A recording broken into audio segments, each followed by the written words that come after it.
welcome to the launch of Through Their Eyes. I'm just going to quickly walk you through exactly what's going to happen this afternoon. We're going to briefly go over and update you on our first two projects, which is Project 10 and Project Right Click. Then we'll go on to the presentation of Through Their Eyes, and this will be followed by a run through of our website, showing you how you can get your material, how to access it, and how to download it. But before we begin all that, I would like to welcome someone up here who's supported us throughout all these projects, Chief Superintendent Emma Garside.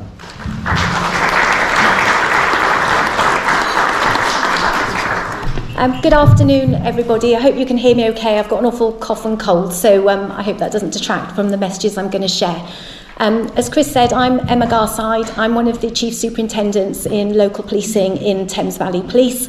I'm currently working in the Berkshire area, but actually previously I was the LPA Commander here in Cherwell and West Oxfordshire, and it's a really special moment for me, as Chris says, to be able to be invited back today. So I'm grateful for the invitation and actually see the work that has been done across the agencies in Oxfordshire to bring this third project to life. And it's really exciting that we're able to launch that with you this afternoon. And I can see a few budding actors and actresses in the audience. And so thank you too for all the contributions you have made to making this possible, because certainly without you, we wouldn't be here today.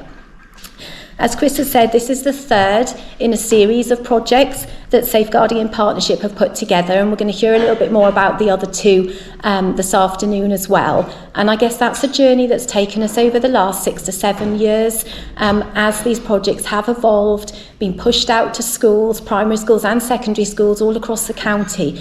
And our aspiration, certainly within Thames Valley Police, is that this project gets shared right across the whole of Thames Valley. So no matter what school you go to, anywhere in the Thames Valley, this will be a resource that is available to be used, and we will have some consistency in the messages that we're giving and a real opportunity to share some best practice elsewhere. So why are we doing Project Through Their Eyes? For me, I don't think there's anyone in this room who would argue that prevention has to be better than cure. Indeed, the primary focus of policing is to prevent crime and keep people safe. We have a national policing prevention strategy, the aim of which is that there should be fewer victims, fewer offenders, and a reduction in demand on policing. And within Thames Valley ourselves, our own prevention strategy prioritises the prevention and deterrence of crime, antisocial behaviour, harm and vulnerability, using partnership-orientated, evidence-based interventions. And if ever we wanted to see an example of a partnership-orientated, evidence-based intervention, we will have that available this afternoon to see. I thought I just wanted to share some national statistics. So these aren't explicit to Oxfordshire. These are national statistics where looking back over the year, April 2022 to March 2023. And they're quite worrying statistics, so I don't share these lightly or to put a dampener on the afternoon's proceedings, but I think it's important that we recognise where things are going in the criminal justice system at the moment. So for that year, arrests of children increased for the second consecutive year. First-time entrance to the youth justice system increased for the first time in 10 years. Offences resulting in a caution or a court sentence increased, and reoffending rates increased for the first time in 8 years.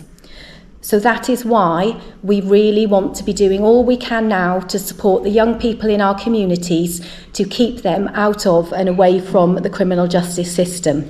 Because we do know that if someone is unfortunate enough to have early contact with the criminal justice system, it does increase the likelihood of future crimes being committed. And we also know that restorative approaches, particularly with older children, can be particularly helpful in deterring crime. And the restorative element that comes through this project will be clear to see. So Project Through Their Eyes. The project is shown through the eyes of those people who are impacted. And of course that can be lots of different people in different circumstances. It may be the victim, the suspect, the family of either of those people. It could be the police, it could be other agencies who are involved in a particular scenario. And the hope is that individuals will start to see the impact of their behaviours and their actions on others and increase their understanding and empathy for other people. The project will show how the law protects us. The law can be, quite confusing if it's not something that you're familiar with, and an understanding of it and how to sort of live your lives within it is really important.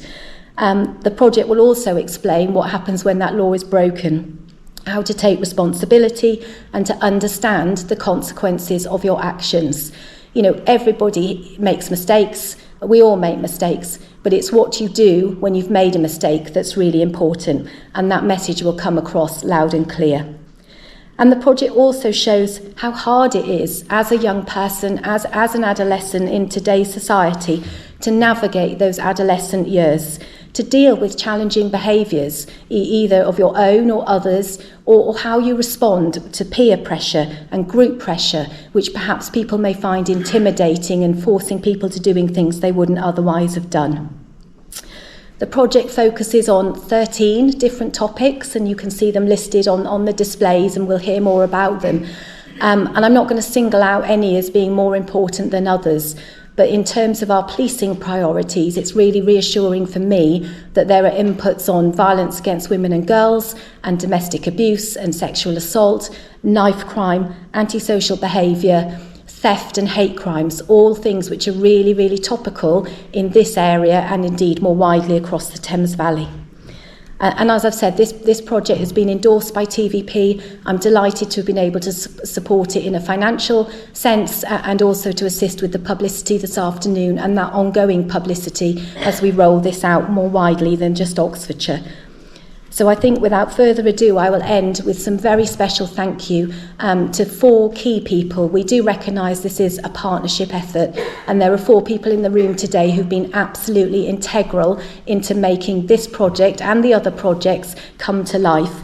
So a big thank you to me, and then you're all sat here, to Joe Simpson, to Alison Driscoll and Pete and Chris Jones. So thank you all for your contributions and what you've done in making today happen. Thank you very much.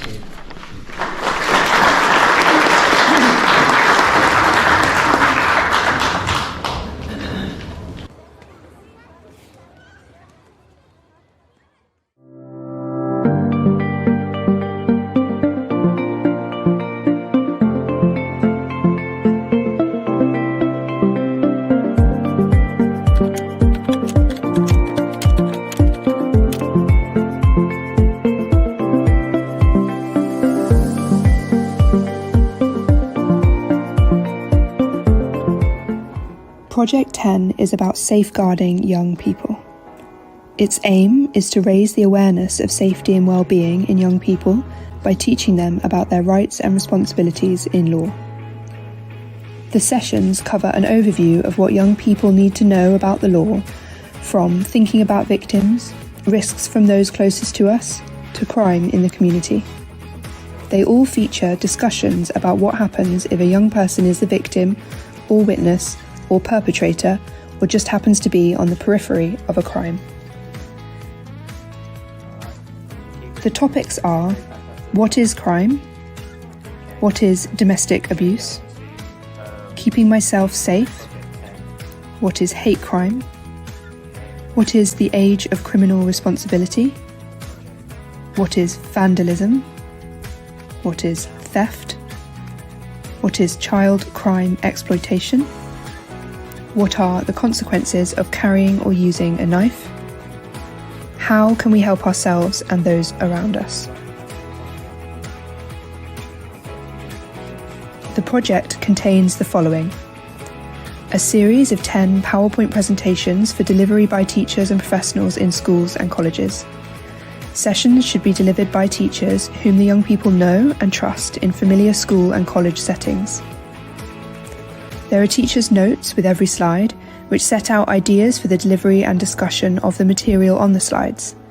Teachers are best placed to decide how to use these suggestions and manage the sessions with the young people.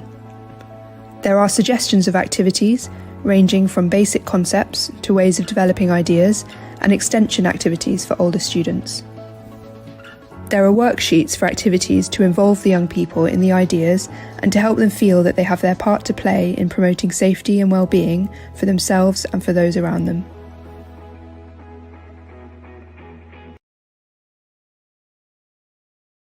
Unlike the other projects that have been designed by Safeguarding in Partnership, professionals work their way through the lessons. As per stated here, the themes start closest to home with domestic abuse, and they work their way through with knife crime and child exploitation. As a professional working with children, these resources are really easy to access. In our profession, we are often given resources that only give us the bare bones, and it is our responsibility to develop the ideas and extend it for all children. Project 10 is very different. The authors, Anne and Alison, have given you all the information that you could possibly need, and it is down to us as the professional to simply individualise it to our class. This takes away a considerable amount of need, which at the current time is much needed in any profession that's working with children. The ease of which you are able to access this programme and use it has been commented upon by many of the users. What we also like about this programme is how it supports the children's social skills, as the guidance asks them to respect the opinions of others by listening to them and speaking in turn. This is a key theme throughout all the lessons and has really helped children to develop their thoughts and ideas as they have indeed listened to the views of others. The workbook then helps children or students reflect on their initial thoughts and possibly change them from their initial perceptions. Other comments from colleagues have included resources and structure have ensured informed discussion of these very sensitive issues. When I've had a query, the project lead has got back to me extremely quickly. Staff felt that children were better explaining their fears and worries after the project. And actually, most importantly, when the children have had their sessions, they will say, "Yes, I love this project," and that's what we want to hear. Project 10 was initially written 5 years ago, but it has been updated, so I would recommend to anyone who did this project in the past to download the latest version. We are now going to move on to our second project, which is Project Right Click.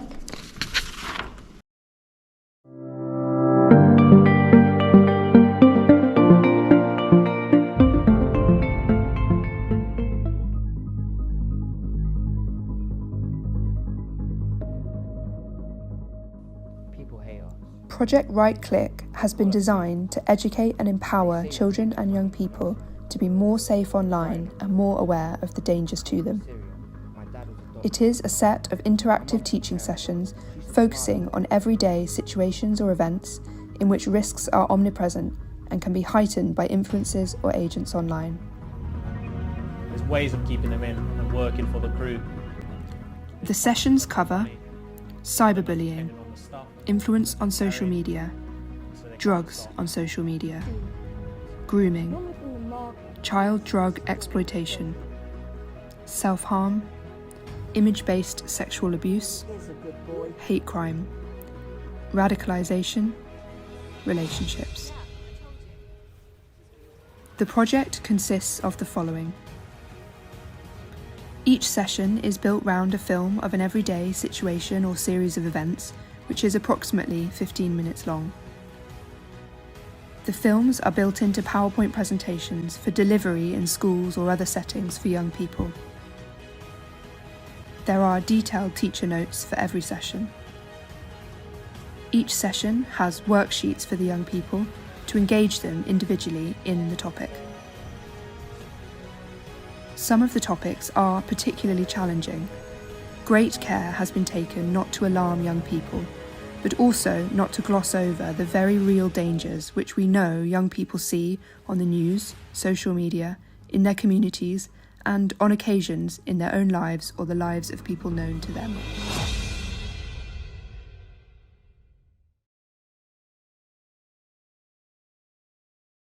Good afternoon. So, as we've seen there, Project Right Click is designed to educate and empower children and young people to be more safe both online and in their communities, and more aware of the dangers around them. So Project 10 was designed with top-end primary, lower secondary in mind. Project Right Click moves that up the age range slightly, although with all our projects, there is flexibility built in for educational professionals and other school professionals to adapt the resources and tailor them to different age groups should they need to for their context. All the materials are able to be adapted in that way. We're not fixed on how they're delivered. We trust the professionals to amend them how they need to. So this project works through a series of bespoke films, and it looks at the common situations that children and young people face all the time, and hence not glossing over them. We do need them to be aware of the dangers, the risks, and so it does tread that balance between making them aware and then not overly scaring them. And all of these situations can be exacerbated by online behaviours, hence the theme Right Click. So everything we see is augmented, made worse by online behaviours, and so that's the idea there. So each film, an accompanying lesson and the student workbook explores a scenario, and the way it's set up, it has various decision points that the different characters in the stories face. So these decision points make for good discussion opportunities in lessons where students can look at what should the character do next, what could they do, what their consequences might be, and it centres around that theme. The films are built into PowerPoint presentations for delivery in schools or indeed other settings. And the first part of the lesson builds on the key concepts and the information for the topic. So the first part gives out the laws, the situations, the concepts, and then they will watch the film and then have the discussions about the different points in the films, which can be stopped and started at various points. And it enables them to think about the issues and take part in those discussions. As with all our projects, there are detailed teacher notes and guidance so that this empowers the educational professionals and other professionals to know what the content is and what they're talking about and what the law says, to enable them to deal with any questions that the students might have and be more confident in that presentation. It is fully adaptable, as I've already said, and it offers a lot of flexibility. So the thing about Project Right Click, as with our other projects in exactly the same way, it can be delivered as the whole part of a PSHE scheme of work from start to finish in any order, but like that. Alternatively, an individual session could be used, or part of a session could be used for a lesson, a tutor time activity, an assembly, and this could be in response to an issue in the school. Perhaps there's been some community behaviour, perhaps there's been some online bullying in a particular year group in school, and the school feels like they want to address this using a one-off session. Additionally, any session can be used with a small group of students as well, and or their parents. So again, educational professionals, student managers, homeschool link workers, that kind of thing, youth workers could be working with a small group and showing them something to get a discussion around, perhaps again if there's been some online bullying or some issues around that. It can also be used by youth workers, early help workers, and indeed police officers coming into schools to support schools. So all of our projects link with the new statutory guidance for the relationship, sex and health education that came out in 2021. And Project Right Click links with, it covers the secondary statutory guidance sections on families, respectful relationships, online behaviours, internet safety, being safe, intimate and sexual relationships, mental well-being, and drugs and alcohol. So you can see how everything then makes it very easy for schools to kind of tick off that they can cover those bits of the RSHE curriculum without having to trawl for lots of materials, because everything is there. So if you use any of our projects, they cover all of those statutory guidance points. Thank you. Moving on to Through Their Eyes.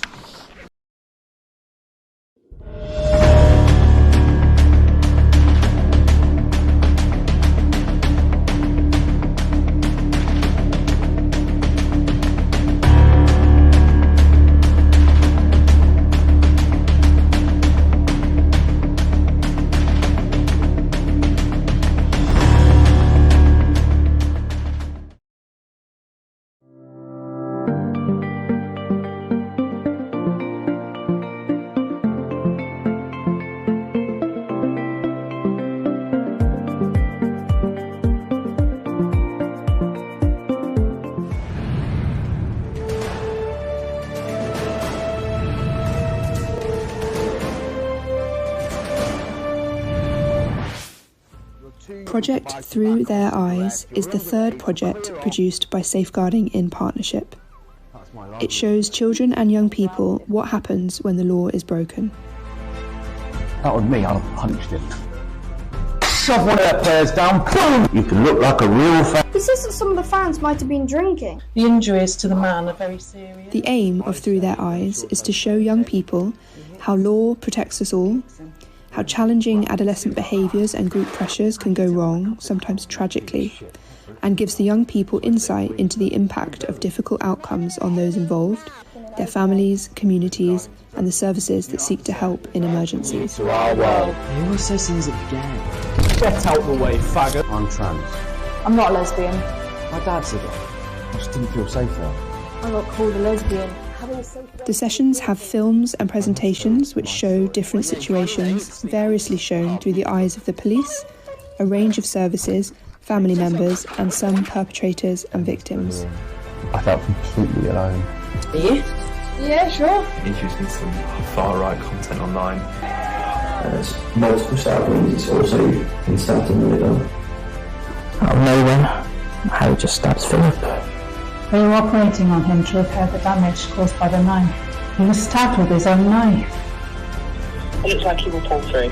Some knives are illegal for even... The sessions cover arson, open water safety, knife crime, drug dealing, hate crime, antisocial behaviours, theft, railway safety, sexual assault, far-right radicalisation, road traffic safety, domestic abuse, assault by a stranger.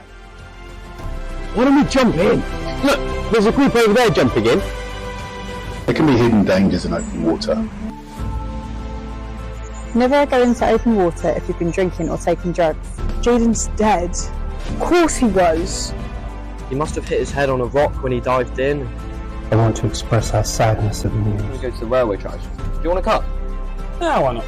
Look, I'll start on the hill up there, build speed, and I'll jump the track. Just spoken to one of the railway police officers. If you're standing on the platform before the train comes in... All the sessions are vehicles for teaching, learning, discussions about life, times when we face challenges, community notions, loyalties and feelings. The purpose is to explain how situations are seen by those who are affected or those on whom we depend, while increasing understanding and empathy for others. My mate can borrow the car for a night. It doesn't take that long to get there. There might be drugs there.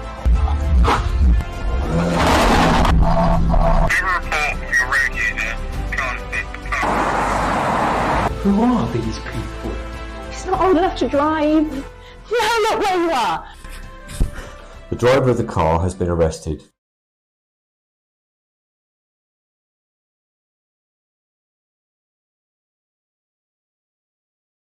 Through Their Eyes builds on Project 10 and Project Right Click. Its focus is on the law, specifically on why does the law need to be clear and why do we need to be clear about the law. The basic ideas are these. The law applies to everybody, so we all need to know what the law is and understand that it is our responsibility not to break it. Secondly, we need to be clear about what the powers the police have, which they need to enforce. And thirdly, we need to know when situations arise, any doubt and confusion can then and will be tested in court. We know, and maybe some of us remember from our time, that adolescents want to challenge boundaries and distance themselves from the older generation. In the films, we see them doing just this. We see young people breaking the law. The teaching takes the actions of the young people beyond law breaking. The films have been scripted to show in the storyline, in a literal and a visual way, the impact of law breaking through the eyes of other people, the individuals involved, their friends and family, the school staff, the community around them, and the emergency services. The teaching materials and resources are all geared to learning about the law and helping young people understand how and why they might end up doing something wrong or breaking the law. We want young people to see how situations can build pressures that lead to unforeseen outcomes. The teachers have notes which guide them to rehearse the strategies with the young people to keep them safe and to show them how they can keep other people safe. These strategies are included in the worksheets which are for the children to keep. As the project ends after 15 sessions of discussion and teaching, the final messages are these. Know about the law. We all have to abide with the law. You may not be sure whether what is happening is right or wrong. You will still be held responsible for what you do if you do wrong. Take a deep breath and pause for a few minutes, even if what is happening is exciting and fast-moving. Deep breaths increase the oxygen in your system, and this helps you think. Pausing buys you time. You can still say yes, but you can also say no. Think, do you really want to do this? It can be great to be asked to join in, but are you sure that you want to? Before you decide, ask yourself, what could go wrong? You are responsible for your action, so make your own decision. Once you have decided, especially if it is not to join in, be clear, move away. You can always say that your parents said you have to go home. Report wrongdoing when it is safe to do so. It may be that you're a victim of wrongdoing or a witness. Watch carefully, be aware of your surroundings, prioritise your safety, and when it's safe to do so, tell a trusted adult. And finally, tell the truth.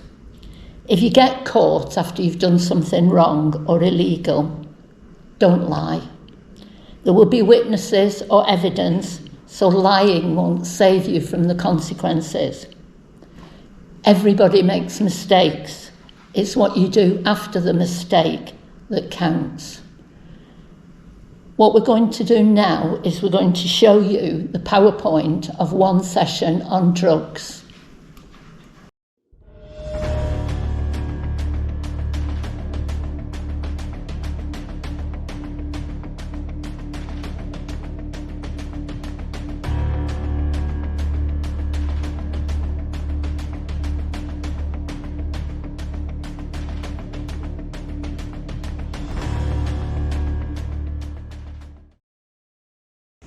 It's really important to strike the right tone with regard to any discussion about drugs. There may be young people in the group who have tried drugs or been exposed to people in their family or people known to them who use drugs. The tone needs to be about giving information and teaching concepts for thinking about the challenges that drugs present. Discussions need to be open and non-judgmental. The slide sets out teaching about drugs, and the discussion looks at legal, controlled and illegal drugs. The group is engaged in thinking, why do people drink and take drugs?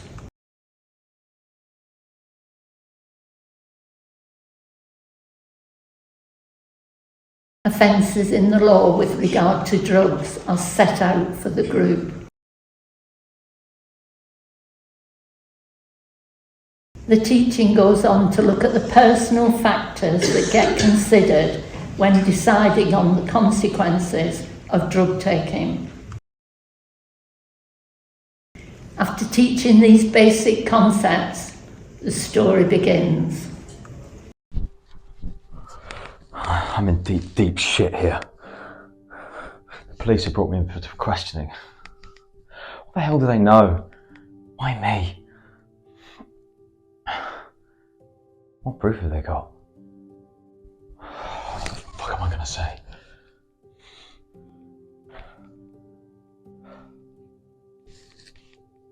If my dad finds out the police have been talking to me, he'll go mad. He's always going on at me about how my mates are a bad influence, that they're going to get me in trouble. Just because we're not like him. Working every day, reading the newspaper, the odd quiet night down the pub with his mates. Why would I want to be like him? What am I going to say?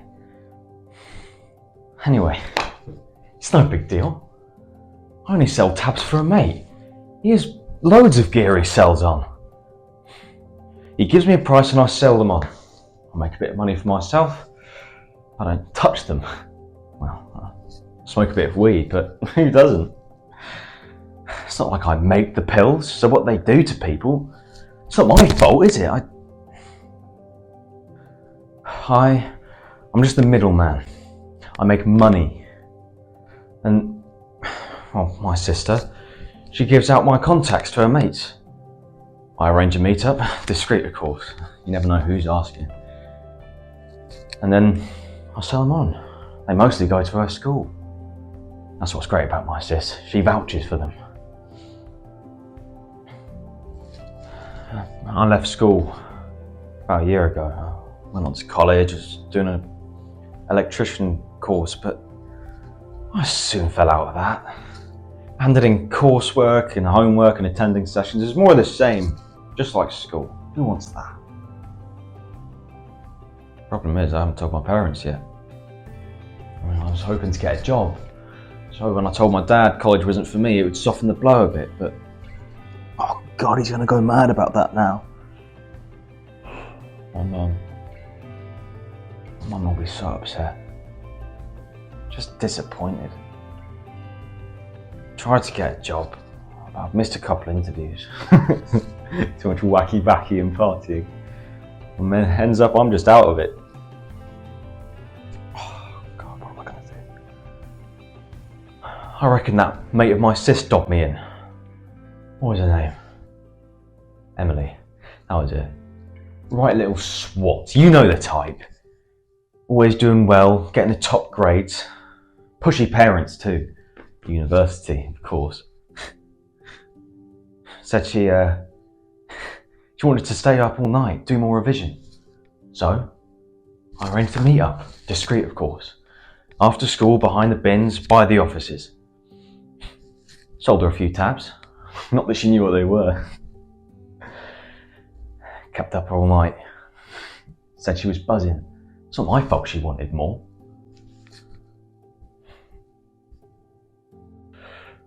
She went on to just buy more. It's not my fault, is it? It's not like I made her buy them. Turns out she collapsed after school. Ambulance job the lot. I reckon she dobbed me into the school. I was minding my own business this morning in the market, looking at trainers. They were probably knockoffs. They looked the part though, and I have the money.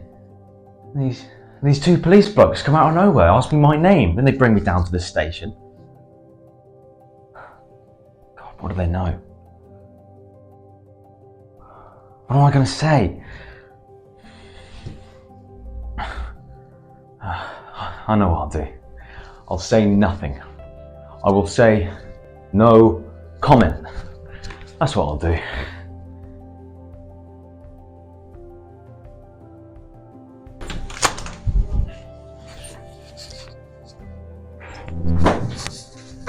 Connor, we have some information about you, so we brought you into the station to question you. You have not been arrested at this point, but we are hoping that you can assist us with our inquiries with regarding to drug dealing in the local area. We are acting on information that we've obtained.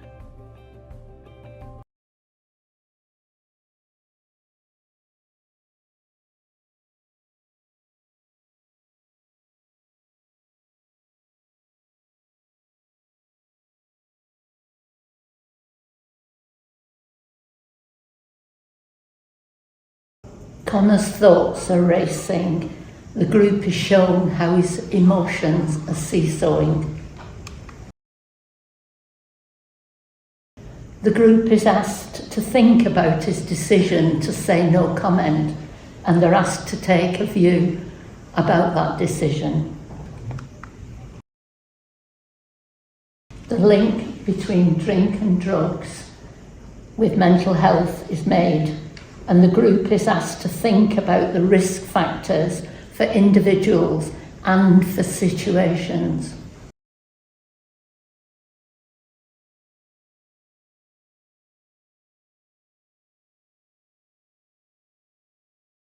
The story continues, and we see what is happening through the eyes of Connor's mum, his sister Amy, a social worker, and Emily's teacher. Poor Emily, how on earth has this happened? Amy, can you come down here now? I want to tell you something. Yeah, in a minute, I'm just watching something on YouTube. Not in a minute, Amy, now.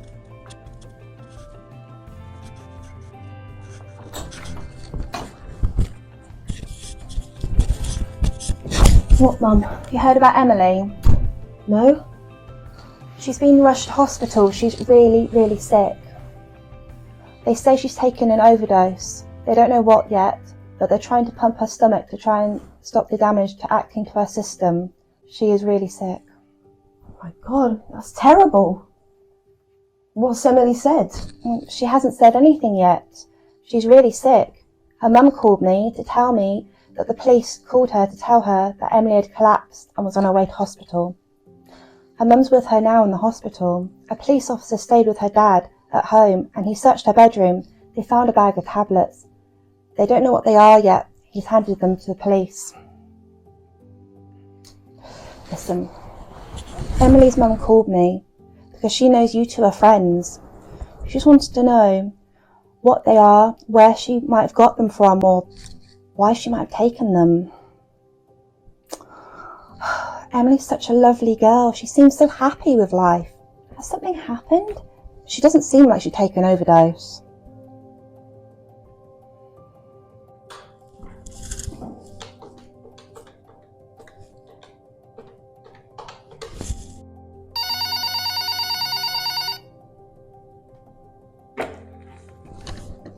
Yes, I can confirm Emily's one of our pupils. Has something happened? Emily was found collapsed by a member of the public who called 999. She's been taken to hospital and her mother is with her. Oh, I'm so sorry to hear that. What do you think's happened? It's too early to be sure, but it looks like she's taken an overdose. She's very sick. They're working to reduce the toxins in her body while trying to identify what she's swallowed. Could you give me some background details about Emily? Emily's one of our brightest students. She's in the middle of her mock GCSEs at the moment and she's predicted to get good grades. She has very supportive parents. I mean, we were all thinking she'd go to university in the end. Do you think that she's felt under pressure? Could she have taken an overdose as a way out?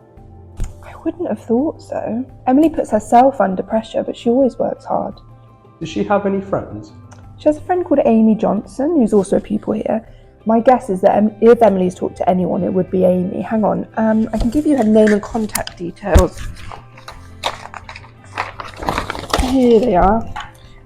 Amy lives on Talbot Road, number 67. Thank you, you've been really helpful. Probably isn't relevant, but Amy has a brother called Connor, and he used to be a pupil here.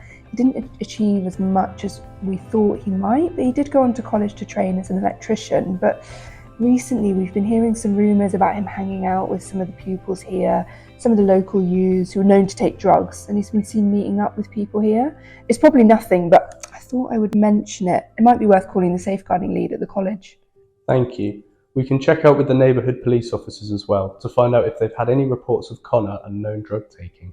I'll suggest that they talk to the college as well.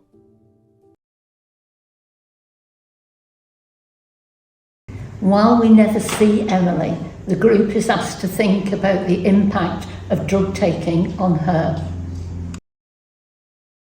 While drug dealing and drug taking is hidden from view, the group is shown how it can become public, and that school staff and professionals talk to each other.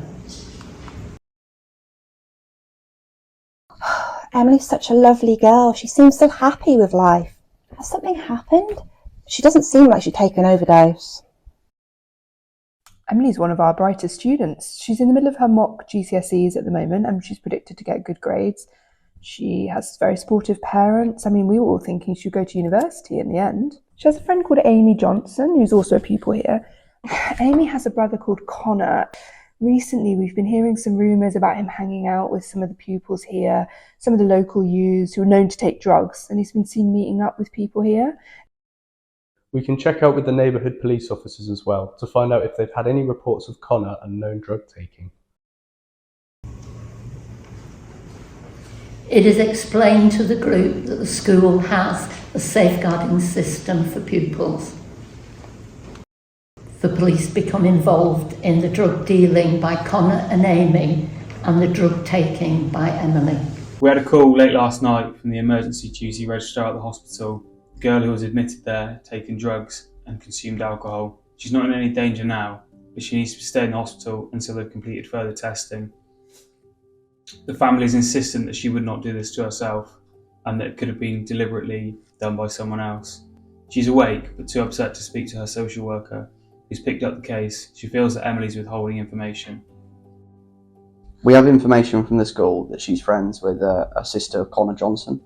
That name rings a bell. We know about him. He's been seen around the back of the offices and is suspected of drug dealing based on who he associates with.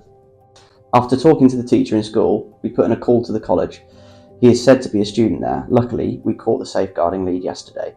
Before he went home for the weekend, Connor was enrolled as a student on the electrician's course. Apparently, he hadn't shown up for weeks now. Even before he stopped attending, he'd started to behave in ways which were ringing alarm bells. He was missing some sessions, not handling work in on time, or at all in some occasions. His appearance deteriorated. He would seem edgy, but he always seemed to have money. The neighbourhood officers know Connor Johnson. He's suspected of selling drugs to pupils coming in and out of school. He's quite cunning because there's been evidence whereby that we could bring him in. It's clear he's taken the stuff himself, so it's only a matter of time until we can prove his involvement.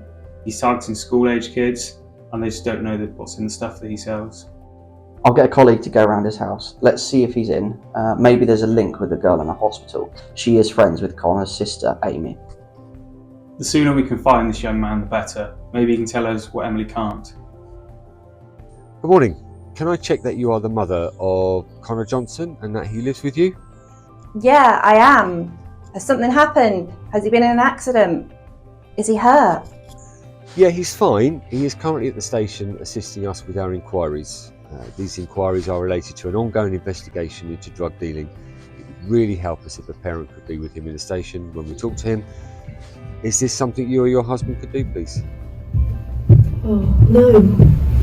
It was Connor, wasn't it?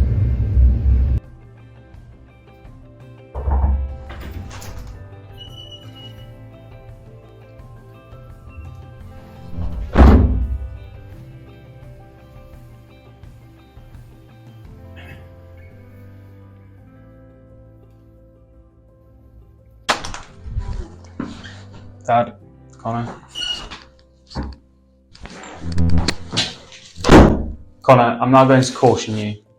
You do not have to say anything, but it may harm your defence if you do not mention when questioned, something which you later rely on in court.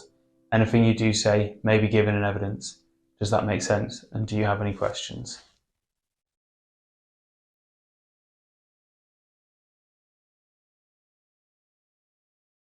There are slides in all the sessions that sum up the sequence of events so far, as does this one.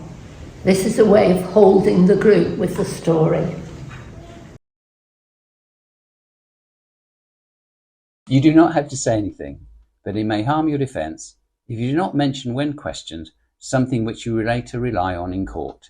Anything you do say may be given in evidence.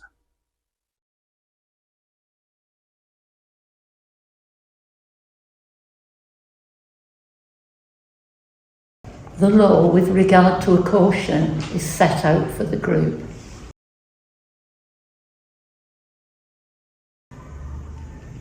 The group is asked to look at the consequences of Connor's law breaking now and in the future. It's important, as the session comes to an end, to engage the group in a discussion which has positive ideas and hopefulness for Connor. They are talked through what he can do. He can tell the police everything he knows. They can investigate the people who make the drugs and sell them to young people like him. He can listen to his parents' advice and guidance. He can ask for help with his drug consumption and addiction. He can stay away from people who sell or use drugs. He can think about getting an education or training which will help him get a job.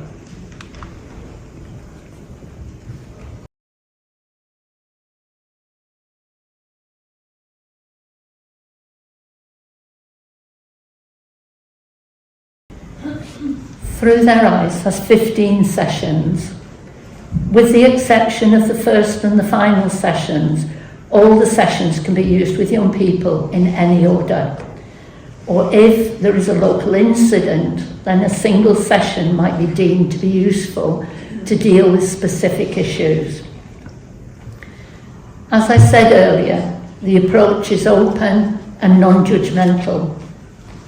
In the final session, the group is asked to think, how and why do young people break the law? The scripts for the film were written to reflect the experiences of teenagers in their communities. The aim is to show how situations can arise where young people find themselves facing dilemmas about right and wrong and how they decide what they do. Few set out to break the law, although some meet people who are deliberately breaking the law and they are drawn into their activities.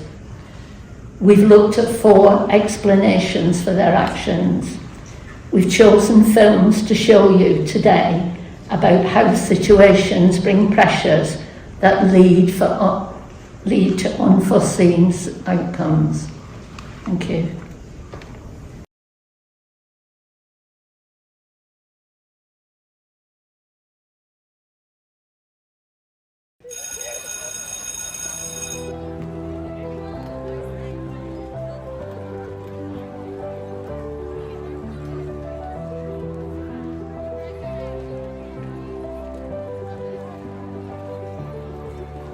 Oh, it was boiling in maths. Oh, yeah, he's going on and on. I swear I couldn't listen to him anymore. You think you were hot? You should have been in science. She made us wear lab coats. We lucked out. We were in drama and she let us take off our shoes and undo our collars. She's great like that. And the drama block has darkened windows. It's actually cooler in there. Oh, shut up. Don't gloat. Well, why don't we go and get some cold drinks and find some shade? Has anyone got any money? I have a tenner. My mum told me to do some shopping. She said she wanted change, but I'll just say I lost it. Let's go to the shop and get some cans. Oh, if we go shop on the corner, we get some beers. You go and you just ask how old you are, I'll tell him my dad sent me. Anyway, if I go in flashing a tenner, he'll believe me. Then where should we go? Go to the lake and hang out there? Yeah, let's do that.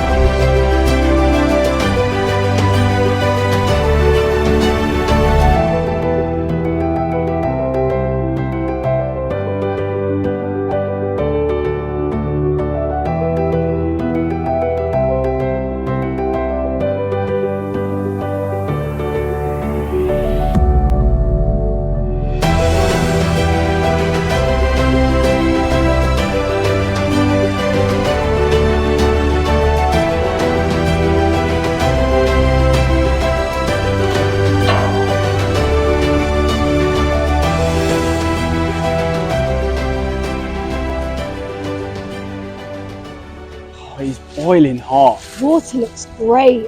Why don't we jump in? But we haven't got swim gear. Oh, we're going in our underwear. They will dry out when we come around, sit and finish our drinks. Are we allowed to swim here? Is there any signs anywhere? Who cares? I mean, look, there's a group over there jumping in. Let's do it. Hey, we can get on that branch and jump in. Bet you won't do that. Watch me.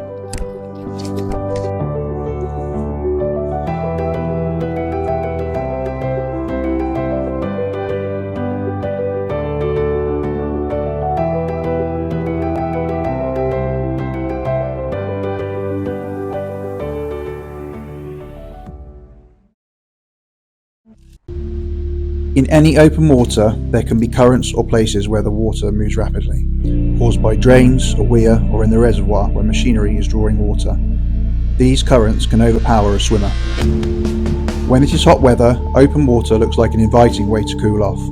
Even in warm weather, the temperature of open water will be cold. Jumping into water which is less than 15 degrees will cause your heart to pump more rapidly and leave you gasping for breath. This makes it easy to inhale water. Cold water shock is often the cause of drowning. There can be hidden dangers in open water. There may be rocks under the surface of the water. There can be shopping trolleys, bicycles, fishing lines and hooks. There can be weeds in which your arms and legs can get tangled. If you fall into open water, or the swim is suddenly not what you expect, you might start to feel tired, get cramp, or panic. Shouting can cause you to swallow water and use energy. Call and signal for help. Anyone on the bank needs to understand that they shouldn't jump in to save someone who is in difficulties. A person who is needing help in open water will not be calm. If you go in to try and rescue them, they may well pull you under the surface water as well. Stay on the bank, call 999 before you do anything else. Some open water may be very deep or unsafe, such as water in quarries. The water may be polluted with chemicals. These might affect you without you realising beforehand. It may affect your breathing or cause an allergic reaction. Never go into open water if you've been drinking or taking drugs. Alcohol and drugs affect your vision and your decision making. This can lead to you underestimating the risks, or someone with you seeking a thrill which can endanger their life and yours, and the life of someone trying to save you.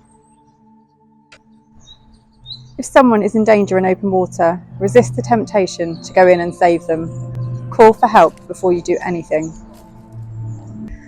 Swimming in open water is not the same as swimming in a swimming pool. A swimming pool has clean water, controlled water temperature, controlled water quality, good visibility, lifeguards.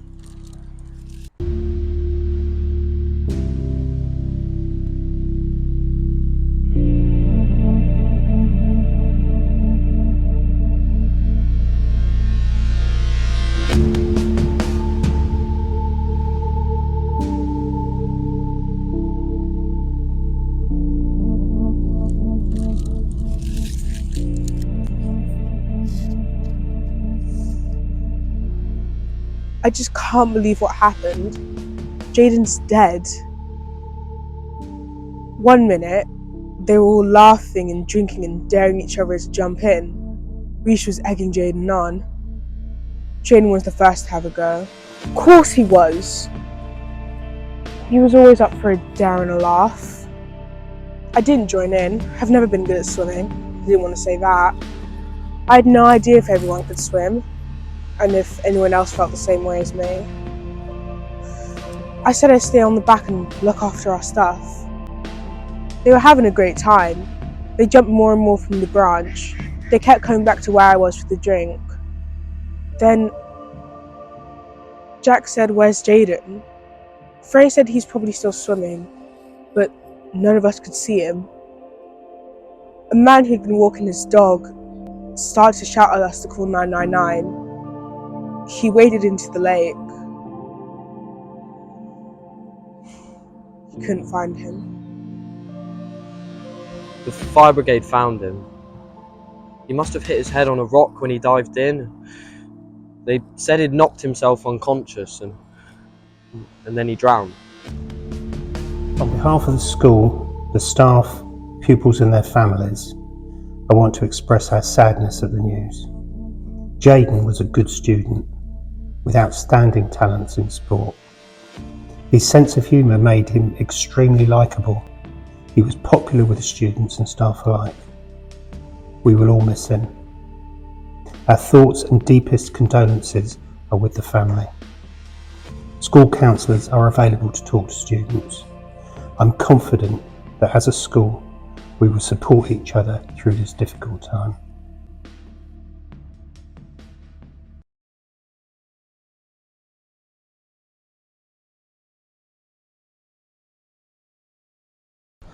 Did you see that equaliser in the match last night? Oh yeah, it was me. I thought the referee was going to say it was offside. Me too. My dad was shouting at the telly. So was I. Oh, I punched the air when it was a goal. Did you see the fans? They went mad. I'm not surprised. That foul on Zazen was bad. Brought him down. It should have been a yellow card. Did you see him get up and shove the player? If that were me, I'd have punched him. Me too.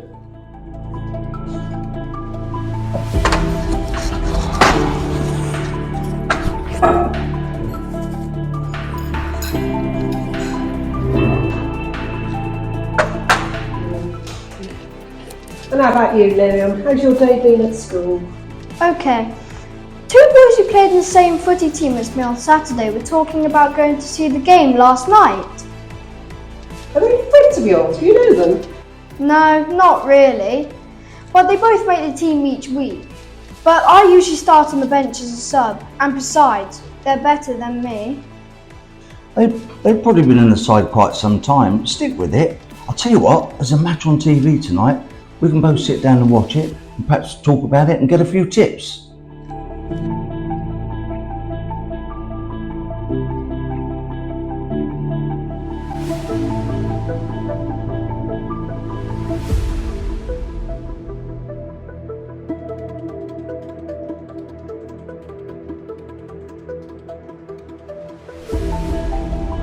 Oh, that was a great match on Saturday. Oh, we won. We're through to the next round of the cup. Hey, you should have seen my goal.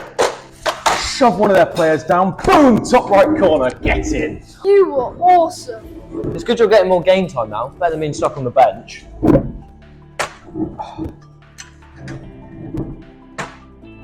I'm going to get some new boots. When we get to the semis, my dad's going to buy me some. Oh, what mate? Mine are Adidas. I know, I want to get some really expensive Nike ones. You know, like Harry Kane wears. Mine are just from the sports shop in the precinct.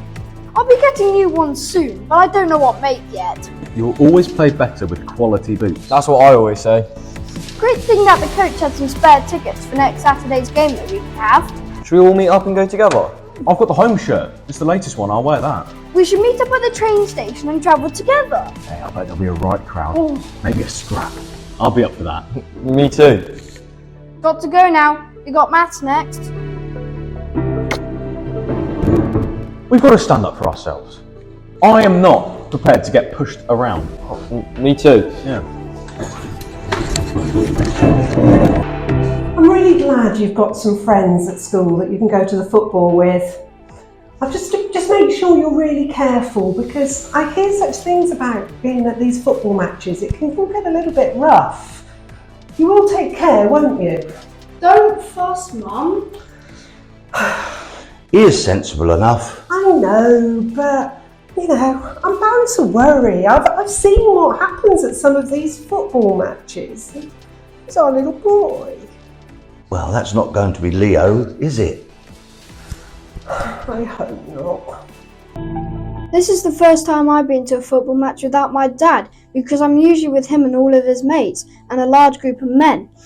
There can be a lot of pushing and shoving at these matches, but it's alright because they always look out for me. That's why I'm not so fussed anymore about the crowds or the squash. Callum is taller than me. They both are. He has a temper. You can usually see this in our team matches on the field. He gets it to the neck from the coach because he's answering back to the ref, fouling other players, and even answering back to the coach. And he says, "What about Danny Ings?" And he's in the Premier League. But the coach says, "Well, you're not in the Premier League, and you won't be in any league if you don't fix your temper." Dad always gets us to stay in our seats until the match is over. He says to let some of the crowds go. It's safer that way. He says that some of the fans might have been drinking, and those whose team won, they celebrate, and those whose team lost are very disappointed, or even worse, fights break out. I'm not going to tell Ollie or Callum what I'm thinking, but I'm nervous.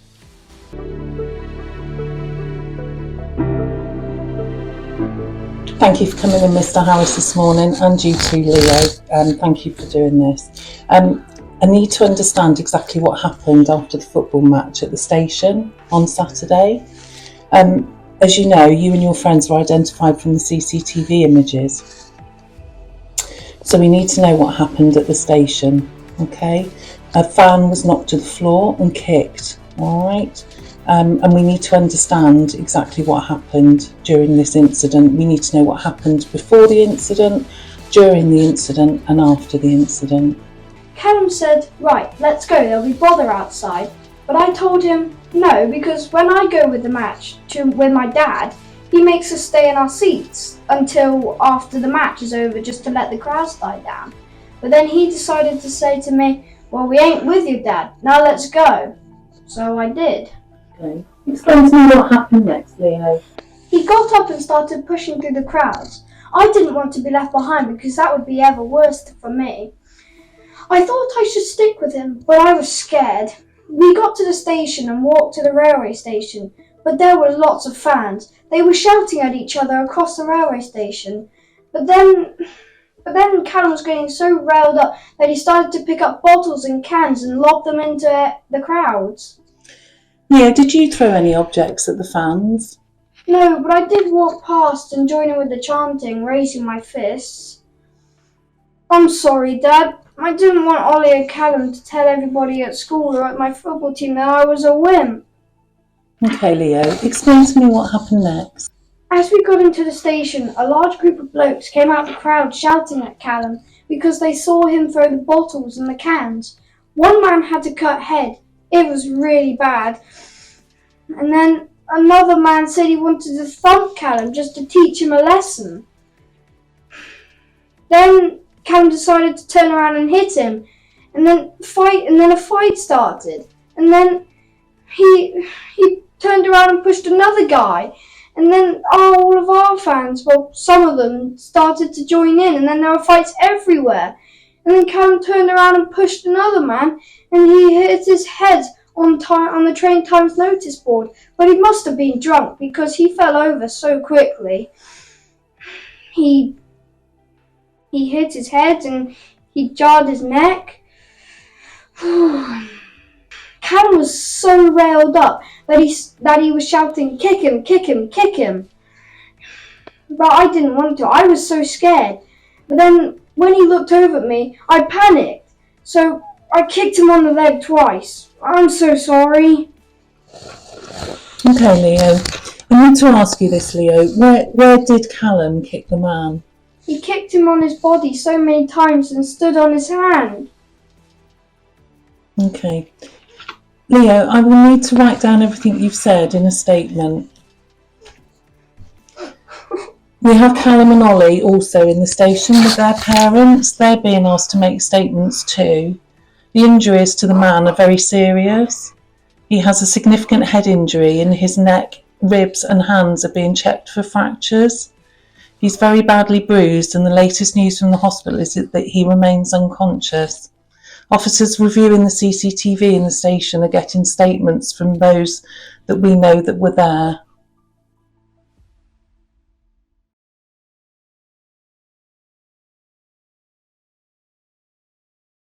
Hi, my name is Jen. I'm a paramedic.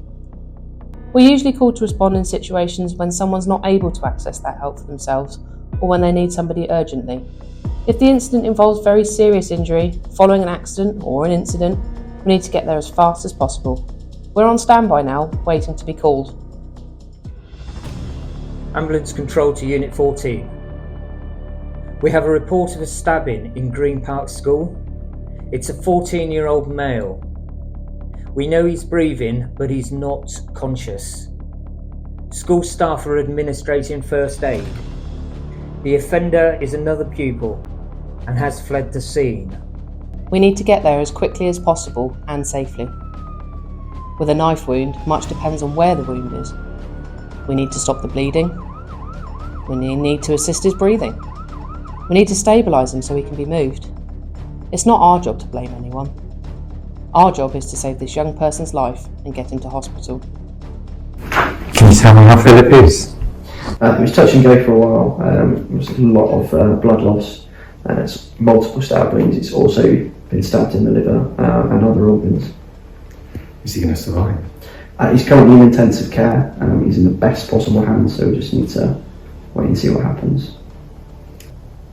Can you tell me what you know about what happened in your own words, if possible? Well, the school finished at 3:30. And then the first I knew about it, the pupils come running into the reception. They were shouting and that there had been a fight outside and that someone had been stabbed. We have staff on duty for the pupils as they leave the school, but they must have come back inside by then. What have you learned since then? Ryan, one of the boys, he stayed beside Philip. He said he saw everything that happened. He said that pupils were leaving school and a group of boys were shouting insults at Philip and jostling him. He was trying to walk away, but the more he didn't say anything, the worse it got. Some of the pupils had gathered around to watch and were chanting "fight, fight, fight." One of the group, Harry Price, grabbed Philip's bag and tried to drag it off him. Some of them were pushing, some of them were kicking. Ryan said it turned into a fight because Philip wouldn't let go, and then all of a sudden Philip pulled a knife out of his bag. He screamed at Harry, saying that "call off your mates or I'll stab you." They started wrestling and then it all went quiet. Philip fell to the floor.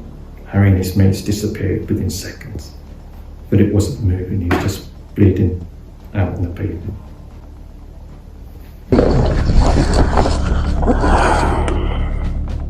So don't be worried, there's nothing, you're not in trouble. We've heard from the head teacher that you saw what happened yesterday. Can you describe what you saw and what you heard? Yeah. Based on what you saw, did Ryan do or say anything to provoke those involved in the fight? No, not at all. You can't really call it a fight. You know, fights between two people that hate each other, but this is a group ganged up on one person. In fact, they hate for no reason I know of. So what did they hate about Philip? Who knows? They pick on people, they bully people. You know, everyone knows that. Most people just try and stay away from them. Philip has been, recently targeted. He hasn't even been at the school for that long. He's not like them. He should have let go of his bag, but I don't know why he just didn't. Maybe he's just had enough of it all. Okay. And do you know whose knife it was? I think Philip took it out of his bag and threatened Harry to stab Harry if he didn't, stop. Obviously, with the constant bullying he's been doing to him. They fought over the knife. I couldn't see everything because every pupil in the school went to go and see them fight because they wanted them to fight. But it was horrible.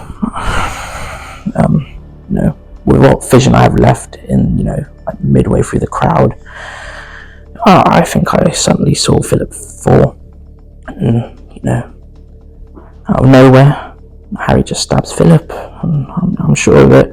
I didn't have a lot of vision, but I'm pretty sure I saw it. I didn't see another knife. I was in the hospital all night. I waited hours before I could see him.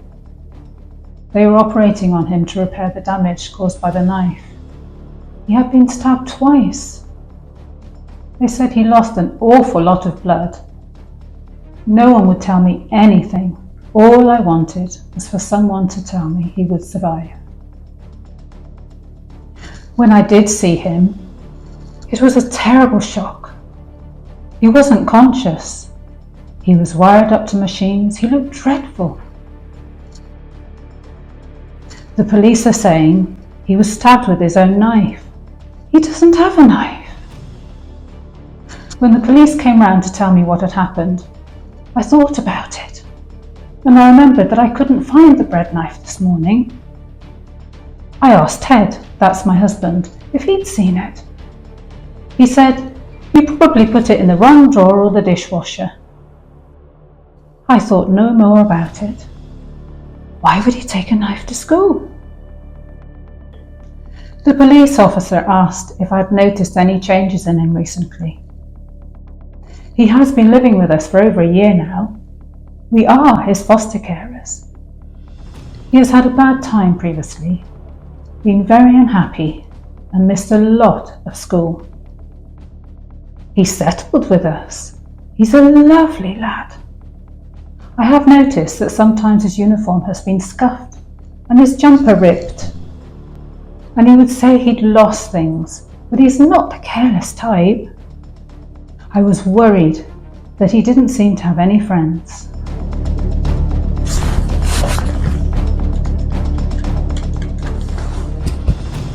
Hi Jen, have you got an update for me for the victim of stabbing yesterday?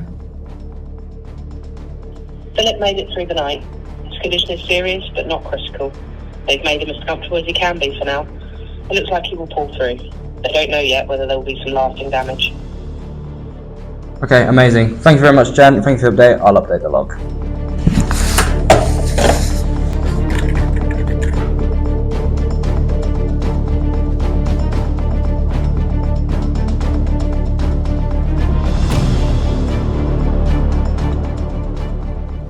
Yep. Okay, thanks for letting me know. I'll be doing a school assembly tomorrow. You need to know the law. It is illegal for a shop to sell any kind of knife to someone under 18 years. This includes kitchen knives and cutlery. You'll be committing an offence if you buy any of these items. Possessing a knife in school or in public, whether it's yours or not, is illegal and can result in you having a criminal record. Some knives are illegal for even adults to buy. These are flick knives, butterfly knives, and disguise knives, which are blades hidden in something like a belt buckle or a fake mobile phone. All schools are expected to report incidents in school involving knives or any weapon. If you are carrying a knife or a weapon in school, the police will become involved and take action. If someone tells you or shows you that they have a knife, move away quickly and quietly. Tell an adult you trust as soon as you can do safely. If you haven't got someone to tell, call 999.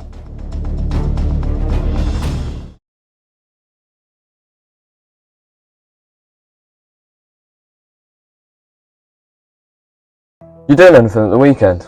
Nah, not much. Same old. What about you? Nothing tonight. But my mate's going to a club in Birmingham on Saturday. But he said I could go if I wanted.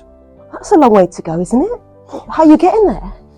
My mate can borrow the car for a night. It doesn't take that long to get there, especially with him driving. Right, Lewis Hamilton he is. What's on? Nothing much. Some local bands are playing. We'll go, have some drinks, enjoy the music. Oh, it'll be a laugh. Who else is going? Me, my mate Albie, and his girlfriend Tracy. You should come.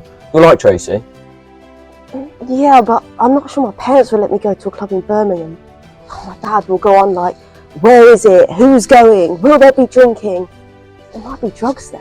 Well then don't tell them. Say you're going to the noodle bar with mates. They can't have a problem with the noodle bar, and I'm a mate from school, say that. That sounds like fun. Something different. Albie can pick us up at my house from 7. Just say you're going to get the bus with a mate. It'll be fine. Go on then. Cool. See you then.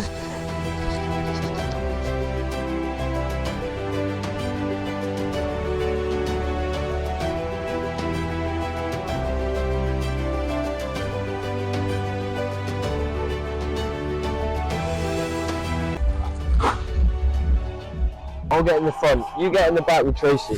Albie, this is Jane. Hi, Tracy. Tracy, pass out the cans. They're in the carry bag on the floor. Thought we could have a bev on the way. Get in the mood. Too right. Good plan. Oh, thanks, mate. Do you want one? Natch, pass one over. I've got a bit of the other for later. Should be a blast.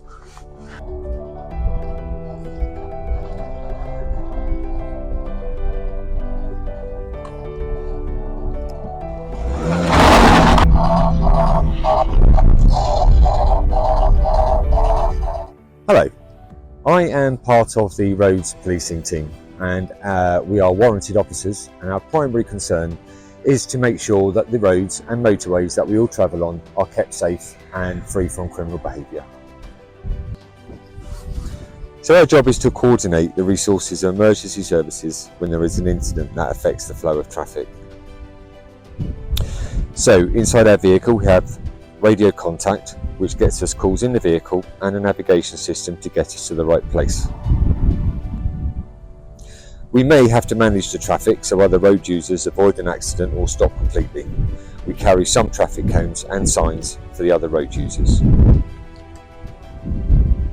We wear high-vis clothing so that if we are working on the highway, we are more visible to other road users, especially in bad weather or at night. The best part of our equipment is the vehicle. It is a high-performance car which we sometimes rely on to deal with road users who break the rules of the road.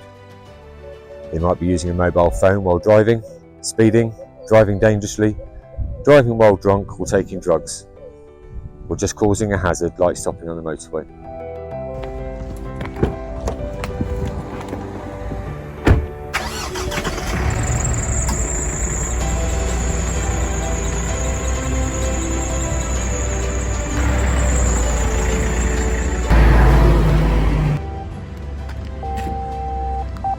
Go ahead.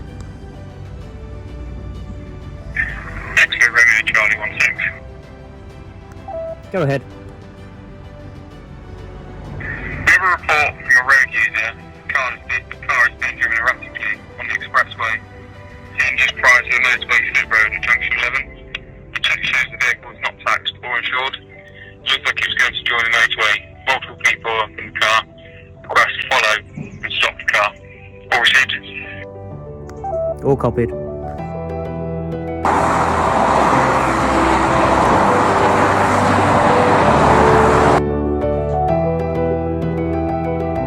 Have a drink of that. It will make you feel better. Your parents have been told you are here and they are on their way, so they won't be long now. Oh, my mum's going to be so worried, and my dad will be so mad with me. Look, the good news is you're safe.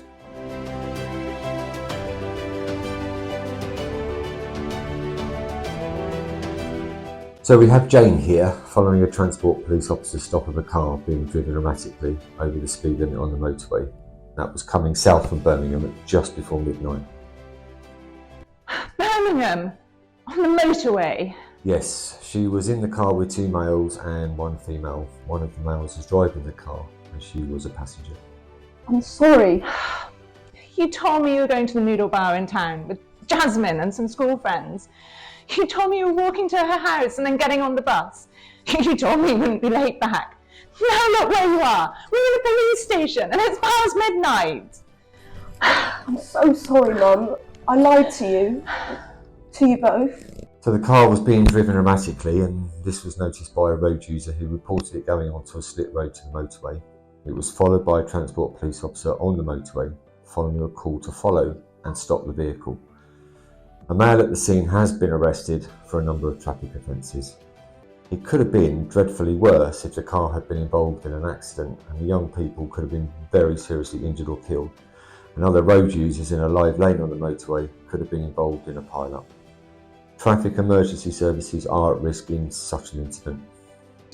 Look, we can see this is not usual behaviour for the others in the car, and we want to let them go home with their parents. We will come to your home to get a statement from Jane tomorrow. And she's been drinking and she needs a night's sleep now. Cans of alcohol and some drugs were found in the car, and you may want to have a word with Jane about drinking underage and whether she has taken any drugs. I hope this is a wake-up call to her, and aside from the dangers of a road traffic accident, the consequences of being charged for drinking underage and allowing yourself to be carried in the vehicle, driven in these circumstances, would, if you were charged, affect your opportunities in the future.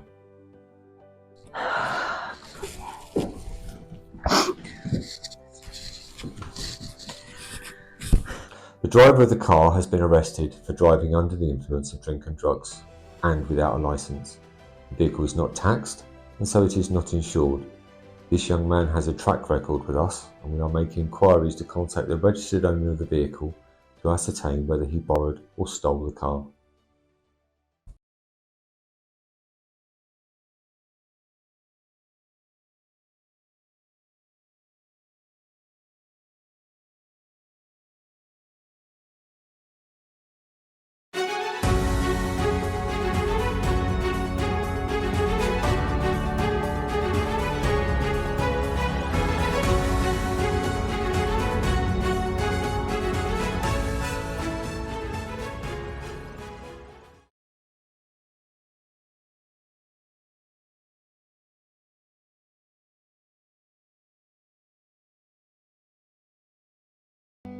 we've created a new website since the last two projects. Same domain name, safeguardinginpartnership.co.uk. And what we've done differently this time is we've actually put all three projects on the homepage. Now, a lot of people visiting our website actually know a little bit about us already, so they're more interested in actually downloading the projects rather than finding out more about us. But like I say, as you can see on the homepage, you have all three projects there.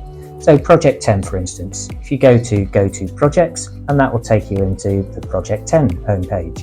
At the bottom there, you've got guidance notes, evaluation form, and sessions. You click on Sessions, and on the right-hand side, you have all 10 sessions. So if you go into what is domestic abuse, you'll see presentations, workbooks, and teachers' notes. By clicking on one of those buttons, you can download straight to your hard drive. Select another project, and you can do exactly the same. At the resource button, you have all three projects there. So if you click on project, right click, exactly the same as project 10, you have your guidance notes, sessions, and evaluation form. Click on the sessions, and again, on the right hand side, you have all the sessions there available. So you click on, for instance, drug exploitation, exactly the same, presentations, workbooks, and teach notes there. And again, by clicking on one of those buttons, you can download straight to your hard drive. We have just made this project Through Their Eyes live, so exactly the same as the other two projects. You can select your sessions and you can download them straight to your drive. At the bottom there, you can see the download guidance notes. That sits within all three projects, so you can download the guidance notes, and there's a lot of information on there how to deliver the actual projects. We have the About Us page where you can find out more, but also you have the Contact Us page. You have a web form there where you can fill in and send it straight to us, or you can copy and paste our email address. Project 10, evaluation forms. You have the evaluation forms on all three sessions there. We are after feedback, so the evaluations forms are incredibly useful for us. So again, a web form document where you complete it online and you just submit it straight back to us. On any improvements or any feedback is very welcome. And icon straight back to your home page where all three projects are sitting there. No matter the offence, every victim and every offender is likely to have had contact with the school system during their lives, either as a parent or as a pupil. Schools are therefore in a key position to help to reduce the number of future victims and offenders by providing targeted inputs to the right people at the right time.